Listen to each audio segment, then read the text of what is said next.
নমস্কার বন্ধুরা, আমি সঞ্চিতা। আমার রান্নাঘরে আপনাদের স্বাগত জানাই।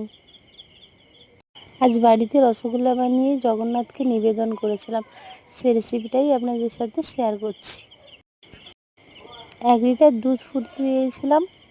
2টো লেবু থেকে রস বের করে দুধে দিয়ে ছানাটা কেটে নিয়েছিলাম।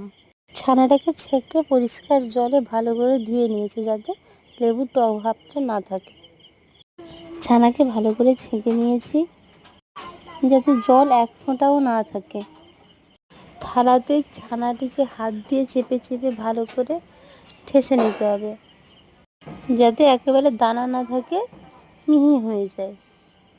দেখুন আমি কিভাবে ঠেসছি, দেখলেই বুঝতে পারবো যে ছানাটা ঠেসা হয়ে গেছে।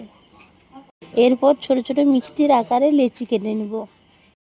আমি ছোট ছোট লেচি কেটেছি, কেউ কিন্তু পারলে বড় বড় আকারেও করতে পারে, মানে যে যেভাবে শেপ দিতে পারে। আলতোভাবে চেপে চেপে মিষ্টির আকারে গোল করে নেব। তারপর গ্যাস জ্বালিয়ে কড়াইতে 1.5 কাপ চিনি, 2 কাপ জল, 2টো এলাচ দিয়ে ফুটিয়ে নিয়েছি। 2টোর সাথে তেজপাতাও দিয়েছি। চিনির দানাগুলো যতক্ষণ না গলে যাচ্ছে ততক্ষণ জলটাকে ফুটিয়ে নিয়েছি। তারপর একে একে ওই মিষ্টিগুলো চিনির রসে আস্তে আস্তে করে দিয়ে দিয়েছি। কাছ থেকে দিতে হবে যাতে না ভেঙে যায়। গ্যাসটাকে লো ফ্লেমে রাখতে হবে যাতে মিষ্টিটা না ভেঙে যায়।